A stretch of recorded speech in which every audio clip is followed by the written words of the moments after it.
بسم اللہ الرحمن الرحیم۔ پیارے بچوں، السلام علیکم۔ امید ہے کہ آپ سب خیریت سے ہوں گے۔ میں ہوں آپ کا معلم محمد اسامہ انس۔ بچوں، آج کا ہمارا بی لفٹ 63 جس کا تسلسل یقیناً آپ نے کر دیا۔ آج کا ہمارا کام حاصل تعلم کہ الفاظ کے انتخاب میں لغت اور تھیسارس کا استعمال کر سکیں۔ ٹھیک ہے، لغت کو دیکھنا ہے، تھیسارس کسے کہتے ہیں، اس کے بعد پھر ان کا استعمال کا صحیح طریقہ کس طرح ہم نے اس کو استعمال کرنا ہے۔ ٹھیک ہے، تو چلتے ہیں اپنے سبق کی طرف۔ سب سے پہلے دیکھیں لغت کیا ہے، لغت کسے کہتے ہیں۔ ٹھیک ہے، لغت جو ہے یہ الفاظ کا ایک منظم ذخیرہ ہے، یعنی کہ نظم و ضبط کے ساتھ، ترتیب کے ساتھ اس کے اندر الفاظ، پھر اس کے معنی، پھر اس کے تلفظ، پھر اس کا ماخذ۔ یعنی کہ اگر کوئی آپ نے ایک لفظ جو ہے وہ تلاش کرنا ہے، کوئی اپنا نام تلاش کرنا ہے، اس کا معنی کیا ہے، تو آپ کو لغت کے اندر آپ کا ایک تو مطلب معنی معلوم ہوگا، دوسرا اس کو پڑھنا کس طرح، کوئی بھی لفظ ہے اس کا تلفظ، یعنی کہ لفظ کو بولنے اور ادا کرنے کا سائنسی طریقہ۔ سائنسی طریقہ سے مراد کیا کہ اس کے اوپر زبر ہے، زیر ہے یا پیش۔ ٹھیک ہے، اس کے بعد ماخذ کہ لفظ کس زبان سے ہماری زبان میں آیا ہے، کیونکہ ہماری اردو زبان ہے، فارسی عربی سے مل کے بنی ہے، اور بھی کئی زبانیں اس کے اندر جو ہے وہ داخل ہے کہ یہ زبان کس زبان کا لفظ ہے، یعنی کہ یہ لفظ ٹھیک ہے لاطینی کا ہے، یونانی کا ہے، عربی کا ہے، فارسی کا ہے۔ اس طرح جو ہے نا ہمیں معلوم ہوتا ہے کہ یہ لفظ کہاں سے آیا ہے۔ تو گویا کہ ہم نے اس سلائیڈ میں یہ جانا کہ لغت جو ہے اس کے اندر صرف الفاظ کے معنی ہی نہیں بلکہ اس کا تلفظ اور اس کا ماخذ بھی ہمیں معلوم ہوتا ہے۔ ٹھیک ہے، دوسرے نمبر پہ آتا ہے کہ لغت جو ہے اس میں الفاظ بے ترتیب نہیں ہوتے۔ کوئی بھی جو یہ کتاب ہے لغت کی آپ اٹھائیں، اس کے اندر ایک ترتیب ہوتی ہے۔ وہ ترتیب کیا ہے؟ حروف تہجی، یعنی کہ علی مدہ، علی بے پہ، اس طرح جو ہے نا حروف تہجی کے اعتبار سے الفاظ دیے ہوتے ہیں، پھر اس کے معنی آپ بہت جلد چند سیکنڈ میں آپ تلاش کر سکتے ہیں۔ یہ حروف تہجی کی ترتیب سے درج ہوتے ہیں جو ہمیں مطلوبہ لفظ تک سیکنڈوں میں پہنچنے میں مدد دیتی ہے۔ اگر حروف تہجی نہ ہو، ٹھیک ہے، اور آپ نے کوئی لفظ جو ہے وہ تلاش کرنا، مثال کے طور پہ آپ نے اپنا نام ہی تلاش کرنا ہے، ٹھیک ہے، تو اسامہ ہے نام۔ اب اسامہ کو تلاش کریں گے تو ہمیں دیکھنا پڑے گا پہلا پیج، دوسرا پیج، تیسرا، ٹھیک ہے، کہاں ہے الف اور کہاں ہے سین۔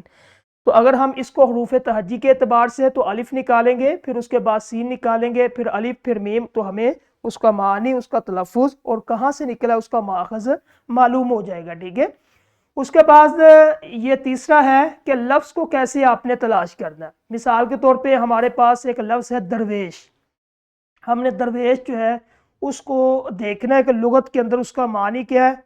تو کس طرح دیکھیں گے؟ سب سے پہلے ہم جو ہے کتاب کھولیں گے لغت کی، اس میں جو دال والا حصہ وہ نکالیں گے، اور اگر ہمیں لفظ درویش تلاش کرنا ہے تو ہم سیدھے لغت میں دال والے حروف پر جائیں گے۔ اس کے بعد جو ہے دال سے آگے رے کا آتا ہے، اس پہ جائیں گے، یہ دوسرا قدم ہوگا۔ ٹھیک ہے، تو ہمارے پاس دو لفظ آگے، دال اور رے۔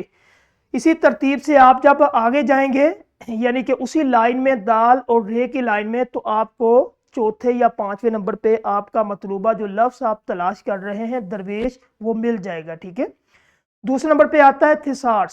یہ کیا ہے؟ تھیسارس جو ہے محض ایک کتاب نہیں بلکہ الفاظ کا ایک بیش قیمت خزانہ ہے۔ اس میں ایک لفظ کے معنی کے ساتھ ساتھ اس کے مترادفات یعنی کہ ہم معنی الفاظ بھی موجود ہوتے ہیں۔ اب یہ جو کتاب پہلے ہم نے کیا تھا لغت ایک کتاب کا نام ہے، اور تھیسار جو ہے یہ آپ کو ڈیجیٹل یعنی کہ آن لائن موبائل پہ بھی آپ کوئی لفظ جو ہے اس کو لکھیں گے، اس کے مطلوبہ یعنی کہ اس کے ہم معنی مترادفات جتنے بھی بنتے ہوگے وہ آپ کے سامنے آ جائیں گے۔ ٹھیک ہے، تھیسار جو ہے آپ کو ایک ہی بات کو کئی خوبصورت انداز میں کہنے کا فن سکھاتا ہے، یعنی کہ ایک بندہ بات کرتا ہے، میں ایک بات کروں گا اس کا اتنا زیادہ اثر نہیں ہوگا، اب ایک ہی بات کو مختلف پیرائے میں یعنی کہ مترادف استعمال کروں گا، اور ایک لفظ کو جب بار بار استعمال کروں گا تکرار ہو جائے گی، جملہ مشکل ہوگا، سننے والا اتنا زیادہ اس پہ اثر نہیں ہوگا۔ جب ایک لفظ کو مختلف مترادف میں استعمال کریں گے تو سننے والے کو بھی اچھا لگے گا۔ ٹھیک ہے، تو یہ ہے آج کا آپ کا سبق۔ لغت کسے کہتے ہیں؟ لغت کے اندر ہم معنی دیکھتے ہیں، تلفظ دیکھتے ہیں، ماخذ دیکھتے ہیں۔ تھیسارس کا بنیادی مقصد کیا ہوتا ہے کہ متبادل ہم معنی الفاظ، جبکہ لغت کے اندر جب کوئی نیا اور نامعلوم لفظ سامنے آئے، یہ تب استعمال ہوتی ہے لغت۔ اور تھیسارس کا بھی استعمال کرتے ہیں جب اپنی تحریر کے لیے کوئی بہتر اور خوبصورت لفظ تلاش کرنا ہو۔ تو لغت کی حیثیت کیا ہے کہ الفاظ کا محافظ ہے یہ، اور تھیسارس کی حیثیت الفاظ کا خزانہ ہے، ٹھیک ہے۔ تو اب آپ نے کیا کرنا ہے، یہ تدریسی جانچ میں کچھ الفاظ دیے، ان کو تلاش کریں، لغت کی کتاب اگر اسکول میں ہے یا متعلقہ ٹیچر وہ ایک لے اور بچوں کو ایک ایک لفظ دے اور سکھلائیں کہ کس طرح انہوں نے اپنا نام دے دے، پہلے کہ اپنے نام کا معنی تلاش کریں، ٹھیک ہے۔ اس طرح بچے اس سرگرمی کو اچھے طریقے سے کر سکیں گے، ٹھیک۔ تو آج کا ہمارا لیکچر جو ہے لغت تھیسارس کا ختم ہوا، کل انشاءاللہ ایک نئے لیکچر کے ساتھ ملیں گے۔ السلام علیکم۔